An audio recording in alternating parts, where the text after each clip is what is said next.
I'm going to introduce you to one of our girls, Caitlin. She's worked for me 4 years now. She went to the program originally, but she went to many of those programs in Florida, and she's from Colorado. Okay, I'm just gonna. It'll be okay. You got it? Okay, doctor.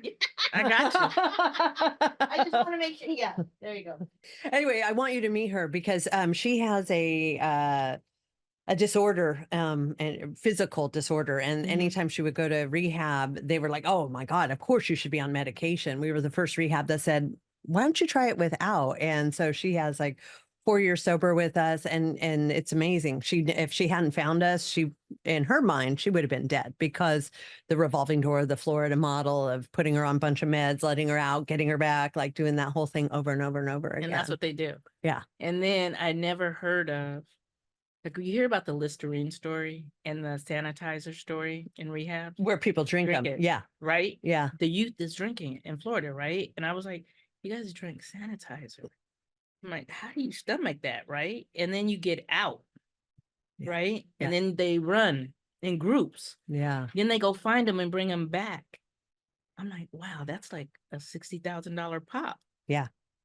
Yeah. I think about it, right? You think about the entry, you think about the cost, you think about the plane tickets, and then they have people to pick you up. Right. For the girl that I work with, one of the people that picked her up tried to sleep with her Yeah. and works for the rehab. So it was a very sad story on her part, but hats off to her because she's doing very well, 5 years sober in the Bay.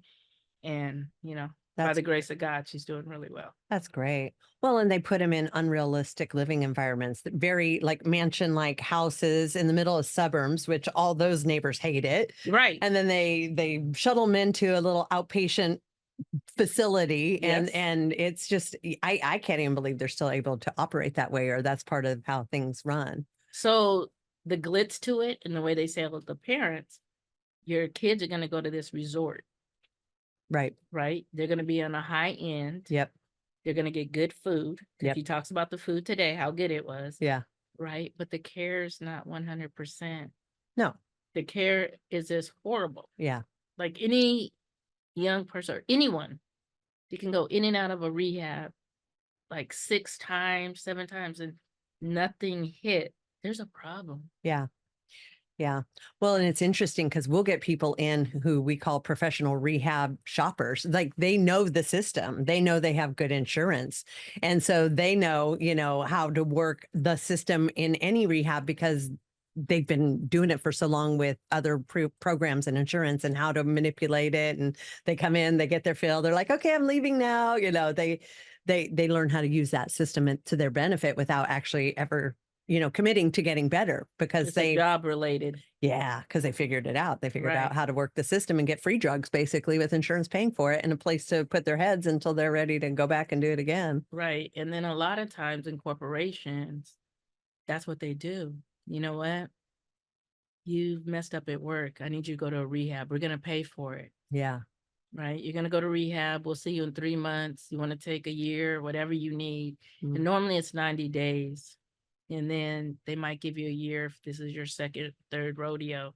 But you're right. They learn the system. I Yeah. can do this. It'll save my big job. Hmm. And I'm going to go to the next one. Yeah. And I'm going to tell everyone in the rehab, because I'm toxic. This is my second rodeo. Yeah.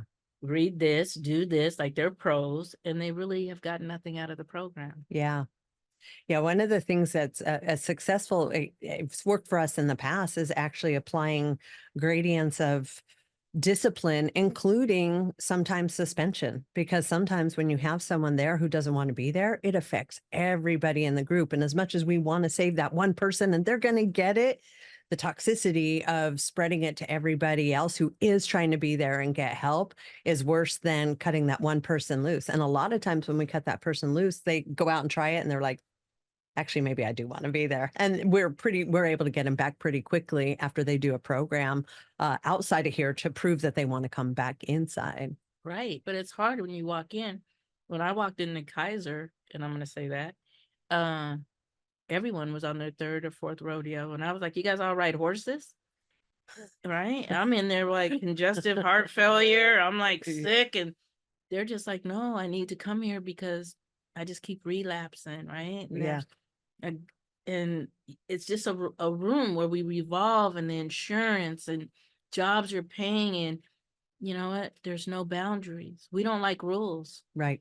We don't like discipline. Right. And so when we can run our own program, we're going to do that. Absolutely. We're going to manipulate. Absolutely. I think, you know, they talk about narcissists and they talk about this.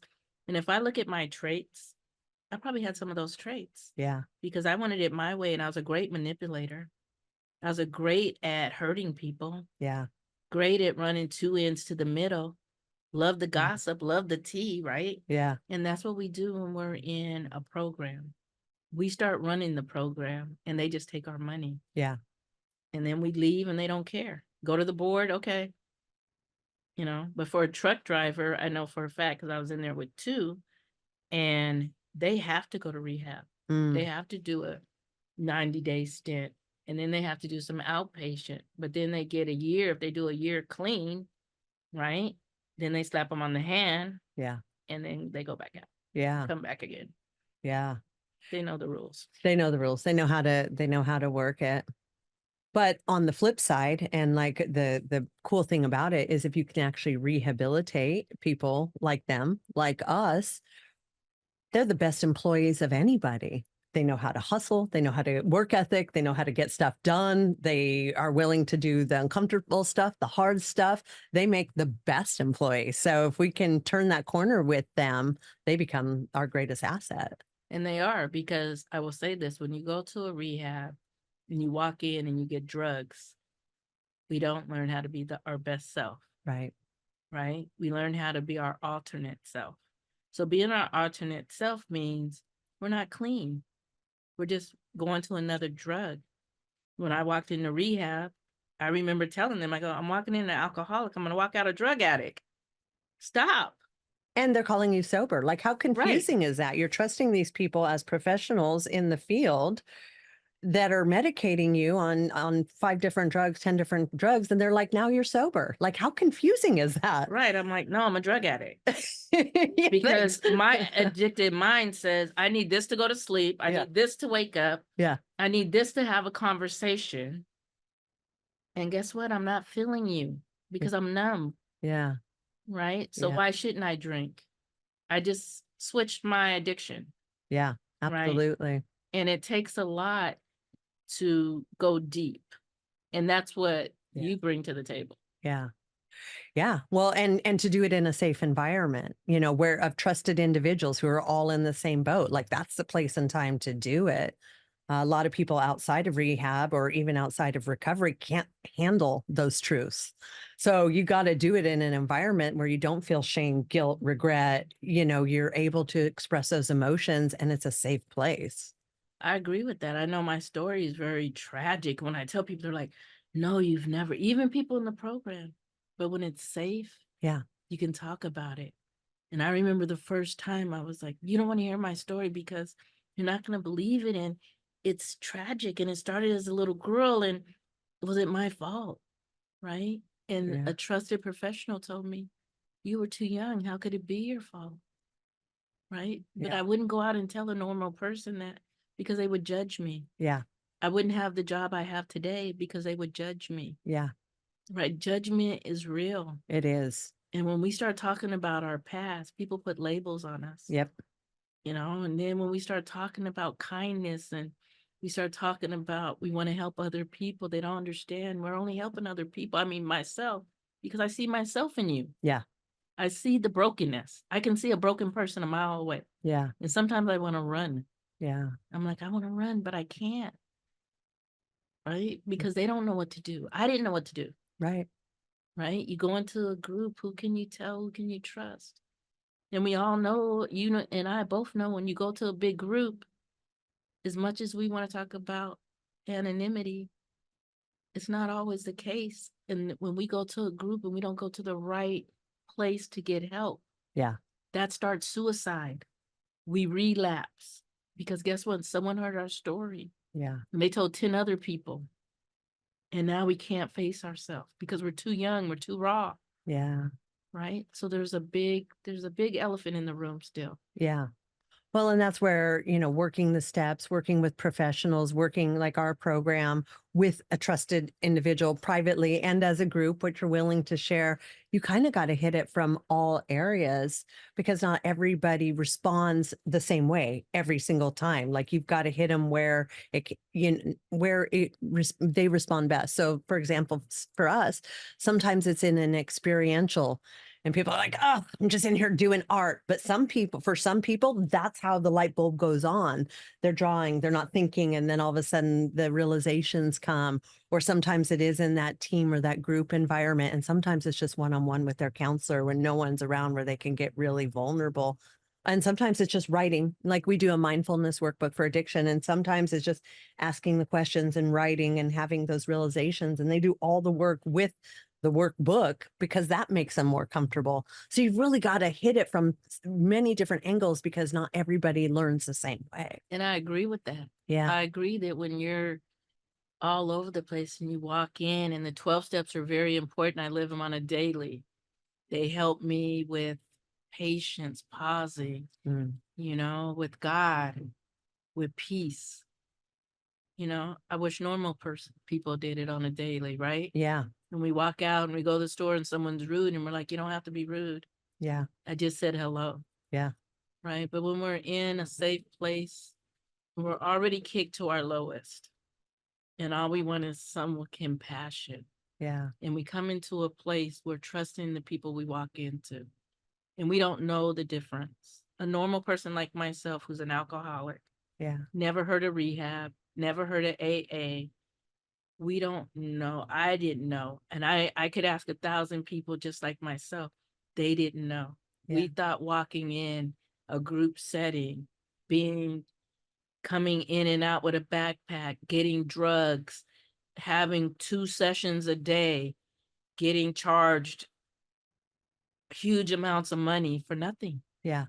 Walking out as empty as we came in, just sober but drugged. Yeah. But being called sober. Right. Of Which course, is we're like called the- sober. Of course, because we're not drinking. Yeah. We're not drinking. Right. Yeah, And yeah. I would tell anyone today, if you needed to go back here and try elevate and just get everything out of your system, you will have peace. Yeah. You could sit down in peace. You will see a serenity within yourself that you would never believe. Yeah. And I never thought I would be at this point today. Yeah. It's just beautiful. Like, I'm at peace when people do things. I'm like, okay, right. But I don't have to take a pill. Yep. Life shows up, but there's tools. And that's what you teach people. Right. And that's the attraction to this program and where people need to be safe. Because if we continue to numb, we're never going to feel, and we're never going to get that second chance that the book says. Yeah. The book promises us that we're going to have a better life. And we will if we do it right. And that's with no drugs. Yeah. Yeah, it's funny. I coach up at the center of CrossFit once a week with the clients and the staff. And, the clients are like, oh God, I'm going to feel this tomorrow. And I'm like, but isn't that great? Isn't feeling great? Your body is going to be screaming at you, but it's because you put it to work and you did good things. And yeah, it might be uncomfortable, but it's a good thing. You feel it and you're alive. And they're like, huh, it's like a concept they haven't thought of because we've been trained as society that feeling physically, mentally, spiritually is bad. So to come to the thought that actually it's okay when you feel something, it's telling you something. What are you being told? Like allow that to happen. They haven't done that. A lot of people haven't done that. And your normal people in society haven't done that. They haven't. They don't know how to deal with pain, with emotions, with ups, with downs, and just go through it and allow themselves to go through it and give themselves the grace to go through it without numbing it and forgetting it and pushing it aside. Because what we learn and we see growing up, if we go think back in history, when someone passes, we have liquor there, right? Think about, we toast, we Wedding, celebrate, first thing we you wedding, do. we Yeah. drink, right? Yeah. Everything's a celebration. Yeah. So me being an alcoholic, I don't want to feel. When I first got sober, I didn't want to feel. Yep. I didn't want to feel that pain. I didn't want to feel, wow, my past. I didn't want to address that, right? So you talk about feeling. Feeling is deep. It is. Feeling can tear you down if you're not doing it with the right person. Right. I was fortunate that my sponsor wasn't only a sponsor, Mm. but she was a certified counselor Oh, and wrote a book. I mean, I think her first book was about domestic violence. wow. And so I was very lucky. She was very educated and she was God sent to me. So she broke my stuff down into little bricks, Yeah. but she saw my pain and she saw that I was covering up because I was always okay. Don't you know I'm fine? Yeah. Don't you know who I am? I have a great job. Don't you know? And I wasn't. Mm. I was broken and I couldn't have a good relationship with anyone because I didn't love myself. Yeah. We think someone else can fix us. We think money can fix us. Yeah. We think the glitz and glamour, like you were talking about, the feelings. But if I can't feel, I can't love you. If I can't love myself, I can't love anyone, and including my children, Mm. right? I don't know how to love them. I have compassion Yeah. and I love my kids with all my heart, but there's a boundary there. But if you ask me if I ever could love a man, I would say no. No, I told my ex-husband, you need to find someone who loves you as much as you love me because I don't know how, Mm. right? And that was before I was in the program because I only had a 5-month real run with drinking, but I had other addictions before that. Mm. I was addicted. I was anorexic. I was addicted to food. I was a sex addict. I was, you name it, I had that addiction, right? Yeah. Shopping, right? Everything. Yeah. So my addictions went elsewhere because I didn't want to be like my mother. So my mother was an alcoholic. So instead not to be like her, I just took up other addictions, Yep. right? Yep. And that's where going deep in a safe place is so important with no drugs. Yep. I want to emphasize that because when we are numb, we can talk about anything. And when that pill wears off, we feel the pain. If we don't have the tools, it's very dangerous. Yeah. It can be a very slippery slope, Absolutely. right? Yeah. What was, and if you don't want to share this, Oh, I totally can. okay. Go but ahead. What was your bottom? Like, what was the thing that made you go, get a little warm in here, It was. that I need help? What was the thing that drove you? Oh, my bottom. Okay, so at the time I was in a corporate media job. So you had a and good job. good job, and it was a time where life was changing and we were flipping a lot of formats, and I was a manager and I was running a station, right? And someone came in and I thought I was untouchable because I was riding on ego, right? And they handed me this little piece of paper and was like, we're laying you off. And I Mm. was like, you're laying who off? Don't you know who I am? Right? Because I wrote on ego. Mm. So I got this check. I didn't read the paper. And in the paper, it said I had another job, but I didn't read the paper because I'm writing on ego, Oh, wow. right? I'm writing on ego, not an opportunity. Yeah. Don't you know who I am? So I walked out of that job and I went to the first bar, right? I had friends in bars. I had drank before. I was a 2 martini girl, 1 martini girl, whatever. I had to drink the good stuff. And I realized I was no one. Mm. That was scary. Yeah. So I found my friends in a bar every day, Yep. 6 o'clock in the morning, Oh, wow. right? As soon as they open. Right? Yeah. 5-year run, Wow. right? Until then, I found myself just hanging out with homeless people. I mean, real homeless. I'm talking about, San Francisco homeless? no, I'm talking San Francisco homeless, right? Yeah. I wasn't homeless, but those are my friends because Wow. they keep a bottle, Yeah. you know? And there's a lot of mental illness. A in lot that of mental, a homeless. lot, right? You That's never think, dangerous for a woman, you you know? never think you're going to be there, right? Yeah, Because yeah. you think, don't you know who I am? Yeah. And alcohol is like, it's so addicting. We need it. We want it. We got to get up with it, right? And you hear you're going to die if you don't have it. Yeah. So I went to any lengths to get what I wanted, Mm. And that was my bottom. No, my bottom, yeah, but I still wanted it. I will tell you that when I went to the hospital, they told me I was going to die and I left there. My first thought was go get another bottle, Yeah. right? I wasn't thinking about getting well. And my neighbor told me, she said, don't, Mm. please. The director's calling you. Let's get help. And that was my bottom. I think dying, potassium.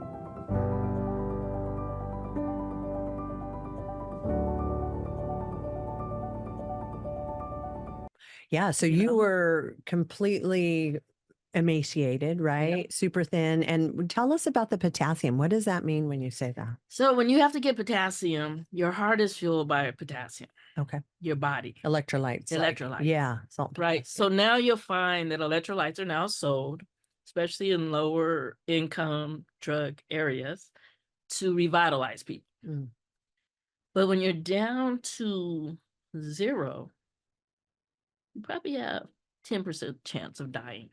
wow. And I probably was there 3 times, 4 times.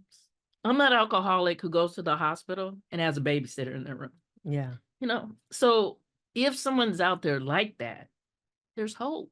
Yeah. You know, don't think because you're there or you're homeless or you were that doctor, that lawyer, you got a second chance doing it right. And I think we all Yeah. need to do it right. We need to not switch alcohol for drugs. Right. We need to come into a facility like yours. We need to exercise, Yeah. get the nutrition. We need to unload those bricks. But the low point in my life is not being able to tell my story. Right? Yeah. That big job is gone. Christine has to look and say, who are you? Yeah. Cocktail party. I'm Christine. I'm unemployed. Could you leave? That's sad. Yeah. Well, and like you said, it's also ego. All ego. It's and to All ego. death of the ego, it fights every step of the way. I mean, I get it. I You know? constantly battle with it, and not in a bad way. And when we say ego, it's not a bad It's thing. not a bad it's thing. like It's your how we use our ego. identity, and it's Right. like who we are, and it's like what we're proud of, and it's been our strength. So when we start to confront, like maybe it isn't the strength we thought, it's Right. a shattering of like what we've always known. Right. Because guess what? I didn't know who I was. Yeah. Right. I Yeah. knew I came from a place where if you were successful, if you could support yourself, then you're good, right? Yeah. But all that childhood trauma was like a little box, Yeah. Pandora's box, right? It was ready to come open. Yeah. And I thank God today that it did, because that box is not there because of people like you that would listen after I got help, right?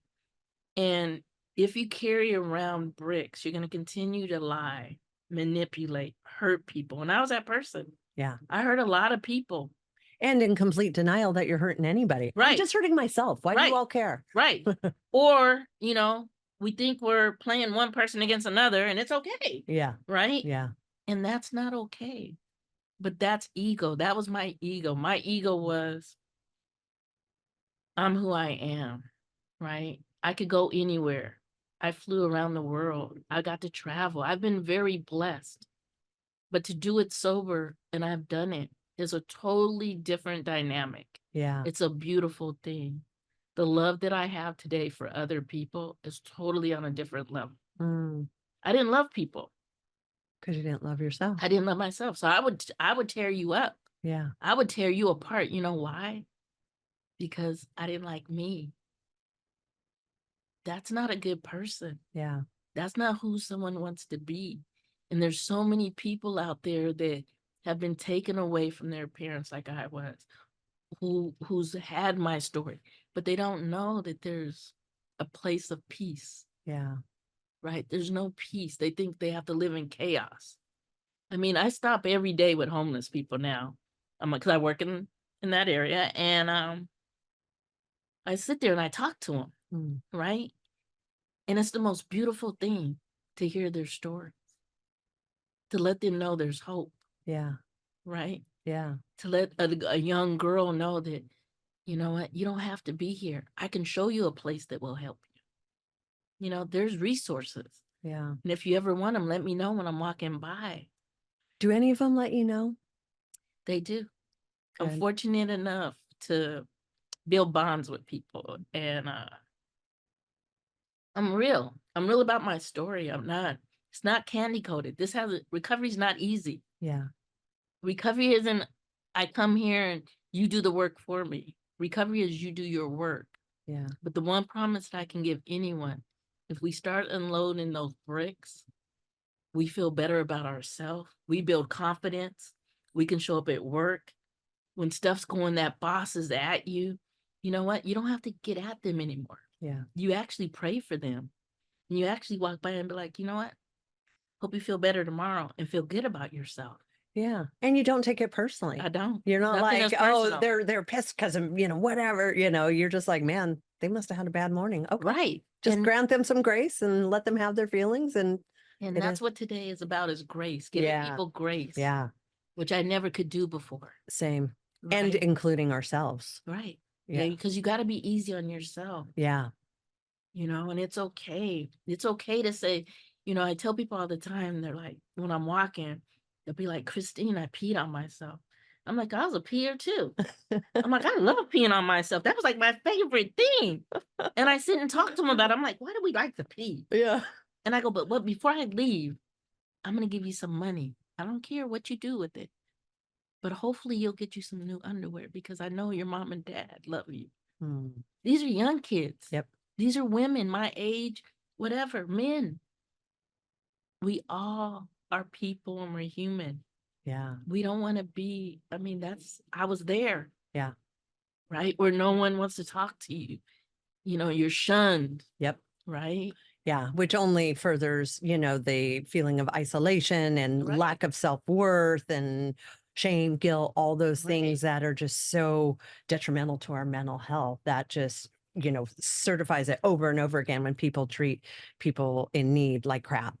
Right. And I hope, because I know that a lot of money is going to go into mental health and addiction. Yeah. I hope they use the elevate process in Yeah. the street. Yeah. I don't want to see, and I know what they're going to, 99%, 89 will be, I'll give you a drug.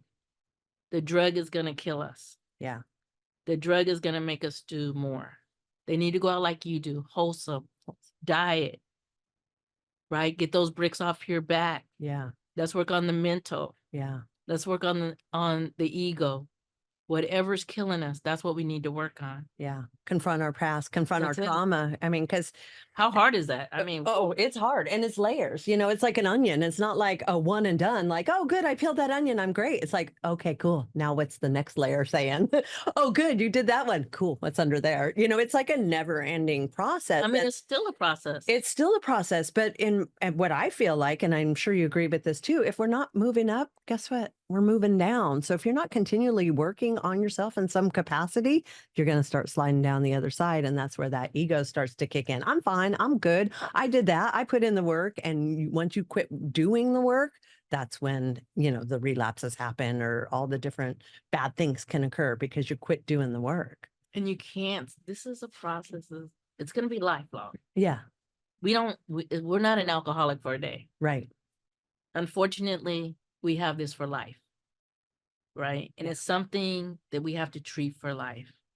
And that means we need the tools, the right tools, the tools that are healthy, not a drug, but we need to learn how to live. Yeah. I needed to learn when I got in this program how to be a friend. Mm. Right. Let's talk about the beginning. I didn't know how to be a friend. Yeah. I didn't know how to get up every day and make my bed. Yeah. Let's talk. The real thing is I had no structure. Yeah. Right. Was I really being a parent? Right. Right. Did I listen? I couldn't listen before. These are things I've learned. Yeah. Right. And I still work on things. Absolutely. I tell people all the time, oh, I'm working on this today. They go, you're always working on something. And I'm like, because I'm not finished. Yeah.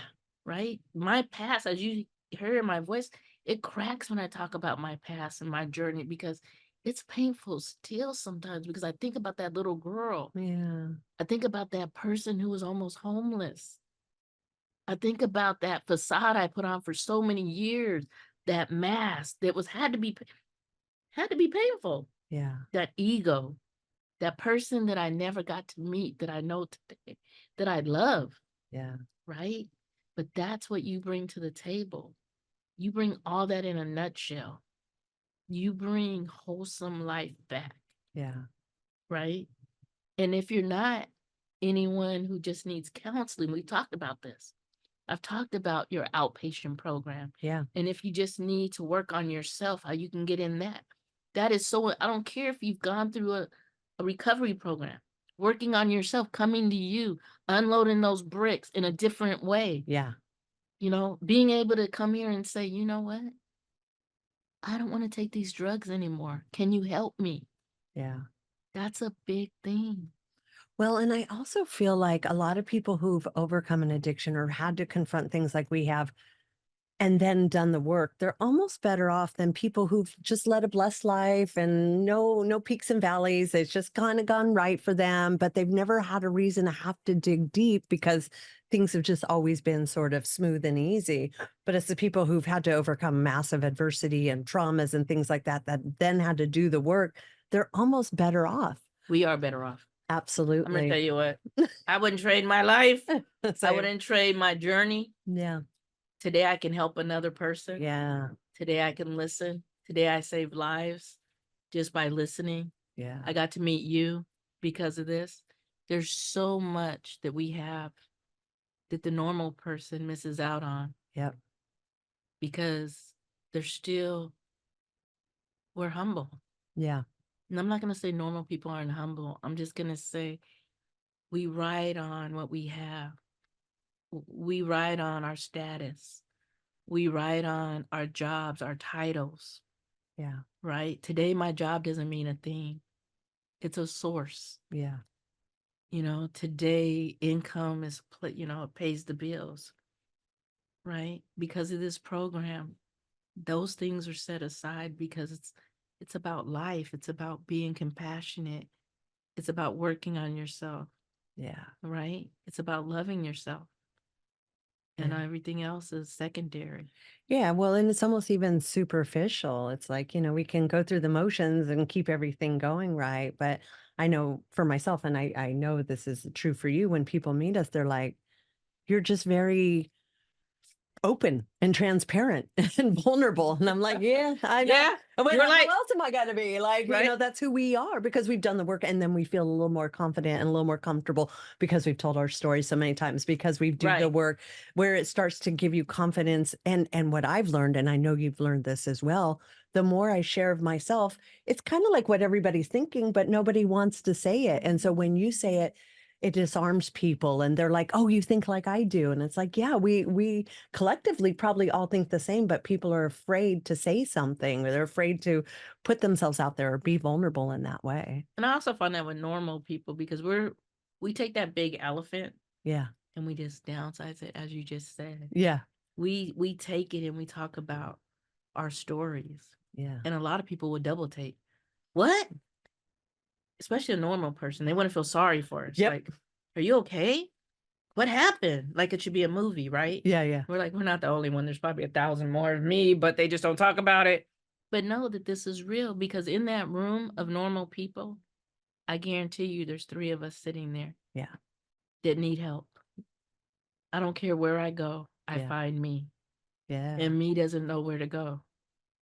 And so I tell my story and I tell it from my heart because I know that those people, if someone told their story when I was sitting with a homeless person or losing everything, I probably would have gotten help. Yeah. Right? I probably would have at least inquired, but I didn't know where, how. And that's the beauty of being sober today. Yeah. 100% clean vesseled is being able to feel. Yeah. And I'm not going to say it's easy because life shows up, but the tools that we learn help. Yeah. And, I have God on my side and I'm a true believer and I believe he walks with me. And with that, I'm never alone. People ask me and I go, he's my boyfriend. He's my friend. We walk, we talk, right? Yeah. But he gives me the strength. Yeah. To do the things I never thought I could do. And that didn't happen when I started this program. When I came into this program, there wasn't a God, right? Okay.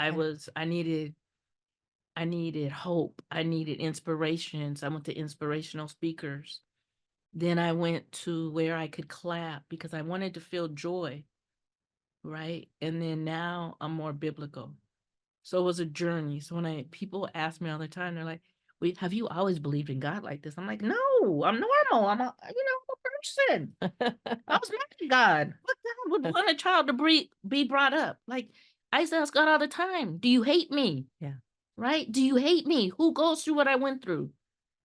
I mean, that's jail within itself. Yep. Right? Yep. Who puts a good girl in prison Yeah. and continues her whole life and doesn't give her any peace? It's such separation. You feel separate, not together in one. And we do that throughout life. Yeah. Until we get help. Yeah. So for you, you mentioned earlier about an angel visiting you in the hospital. Was that your first sort of religious experience that maybe started to turn you towards God? So it was a gentleman, and they had already anybody know you got to sign a piece of paper. The hospitals don't want you to sue them. If you die, Yeah. alcoholics, drug addicts, I don't know who else has to sign it. I think we're number one on their list because we're the ones that die. And a lot of normal people want to sue the hospital. Didn't you know? She couldn't have died because of that. Yeah. Whatever. That was my first encounter, and this gentleman sat with me, right? He sat with me all night. He sat with me the second night, and he said, "You could relapse." And I looked at him, and I said, "What do you mean relapse? I'm not alcoholic. Yeah. I'm dying." And I'm still telling this guy I'm not alcoholic. I said, "Okay." He said, "Well, I'm going to sit here, but you have to make me a promise. You're not going to die tonight." Mhm. And I go, "But it would be more peaceful." He goes, "Yeah, but then you're giving up." Mm. He goes, "There's peace." I go, "Where?" He goes, "If you get help." He goes, "But it may not be right now." And I was like, "Okay." That guy stayed with me for 3 days. Was he just like a volunteer? I don't know who he was. I'm gonna tell you Interesting. what, I went back to find him. I cannot find him. So Oh, I've heard this one day, multiple times. Yeah. I want to meet this person. If they exist. I don't know. He was with me. Yeah. He had the director call me. Yeah. Without that person, there's an angel. Yeah. I actually went to the board and I said, "I want to meet the person." They said, "We don't know who you're talking about." Wow. I said, "No, he sat with me." They go, "Christine, maybe it was the drugs." I'm like, "You think so?" No. He was there. Wow. Those are my favorite stories. And that was the hospital story. That was a hospital story. And that was like the first inclination of someone selflessly helping you help yourself. Exactly. Wherever he was. Yeah. He could have been walking down the hall Yeah. because I was so messed up. He didn't have to even work for the hospital for all I know. Yeah. He was just sitting by my bed. I was happy to have someone next to me. He could have been a bum too. I don't know. And I say too, because I was a bum. Oh, yeah. Like, Yeah. I think about it. I was no better than anyone else out there Yeah. because I had shoes on or a jacket on. I was at the lowest point of my life. Yeah. And that man took the time to sit there. Right? And Yeah. so today I try to do the same thing for someone else. Oh, I love that. So he was your guardian angel. He is. I wish I could find him once again. Do you know his name? I don't. That's like the funny thing. Like I got out and I was like, I got to the rehab and I was like, there was someone who recommended me to you. Can you give me his name? I said, because the director, I got fast tracked. Yeah. It was, as you know, your beds get full. Yeah. And there's a waiting list. Their beds were full. I didn't even get a bed. I did an outpatient program. It was full. I said, okay, but can't go there. And it was my excuse to go drink again. Whatever this was, he fast tracked me. Director said, "We made a place for you." I said, "You made a place? So who's this guy? I want to send him a gift." Yeah. I really did. When I got back on my feet, I wanted to send him anything. Right? Yeah. Never to be found. That's amazing. Ever. And there's so many of those stories of God coming through in the most unlikely ways. And For me, it was a right. judge that sentenced me See? to rehab for a year. And that's what if I'm he saying. hadn't done that, I wouldn't be here today. Right? And he was my guardian angel. And that's what it is. It's the people we least expect that walk in Yeah. our lives that save us, Yeah. to give us one more chance. But we look back and how many times could we have died out there doing Right. what we do, Right. right? Hanging with the people we hang with, Yeah. right? Oh, yeah. So because of that, that puts you, that opens your heart a little bit to God and religion. And Because of that, well, you got you the know help what? I you don't know. needed. I You think I got the help help you I needed. needed. I'm not going to say it opened my heart to God. Yep. I always said I was spiritual. Yep. I'm like a hippie. So I was always walking around like, I'm spiritual, right? Yeah. I wasn't, I grew up in a Catholic family. Mm. And so I did believe I had a God in my understanding, but today it's much deeper. It's a deeper walk with him. He's kind. I've seen miracles. I've seen people who should have lost everything gain it all back. I've seen people, there's so much that he does. Yeah. Right? And so much grace he gives people. Second chances with families, relationships, husbands build the relationships with their kids. Yeah. Mothers get their kids back that have been taken away. That's him. That's my God. He's kind. Right? And when he brings me a peace that is unbelievable today. And I know for a fact that not everyone has my peace because I didn't get it overnight. But I will tell anyone that I believe God is real. I believe that God can help us in our lowest points if we believe, but it takes time. Yeah. That's what I'm going to say. It takes time. Do you feel like there needs to be full surrender for that to happen? You definitely have to surrender. Yeah. So when you say full surrender, I'm going to break this down. We can't walk up to God with our bricks, right? God wants us to be raw. Yeah. And he wants us to be willing, right? And we have to listen. And I believe that. I believe that when I had the bricks, the facade, I don't think God ever left me, but I wasn't ready to surrender. Yep. Right? Today I surrender on a morning basis, daily, right? Sometimes on a minute, depending on my day. Yeah. I pray when other people are doing other things, right? And I have to surrender to him because he carries me. Yeah. I work for him. What I do is to save another life and to do the right thing, right? Yeah. Well, it's hard. I mean, I know for myself, I'm such a control freak that if things aren't going the way that I'm willing them to go, used to be very frustrating. And I finally have reached a point of take my hands off the wheel. It's God's will, and possibly, most likely, for sure, see, there I'm fighting it. He knows best. And if it's not working this way, it's because it's not supposed to work this way, because there's a way that's going to be better for me in the long run. And this is where trust and faith come in without my control, which is really hard for me. I'm going to give an example. This happened maybe a month ago. I was supposed to catch a flight to San Diego to see my uncle. And I'm sitting in the airport and the flight's delayed and then it's delayed again. And I'm getting this text, and it's like, it's canceled. And I'm talking to this young couple who's going somewhere, and another lady who's going to a wedding, another lady who's going to a funeral, and the flight was canceled. So I turned around, I started getting my stuff, and they go, "Where you going?" I go, "I'm leaving, it's canceled." And they go, "You're not upset?" I go, "Mm-mm." They go, "Why?" I go, "I believe in God. I probably was saved from something." Not a week. I'm going to say 2 days, Monday, Tuesday, maybe it was Tuesday. The uncle I was going to see had an infection. He was in the hospital. They thought he had kidney disease, right? Stage 4. So he calls me and he's telling me this. And I'm thinking about that flight and how I was going to go there and how we were supposed to spend time together. I'm like, God, you did this, right? And I'm telling him, I'm getting tested. I'm going to give you my kidney. Because that's who I am today. Yeah. And then I said, "But you know what? First, we're going to pray." And he said, "Why?" I said, "Because I don't believe all this." I said, "I believe you've been sick and I believe you've been tired, but we need to pray and give it to God. Yeah. You're giving it to man." It wasn't, I'm going to say 2 days later, He had a septic infection. Antibiotics cured it. Doesn't need a kidney, and he's back to work. Wow. Now that's God. Yeah. That's a miracle. Yeah. And that's a true story. Yeah.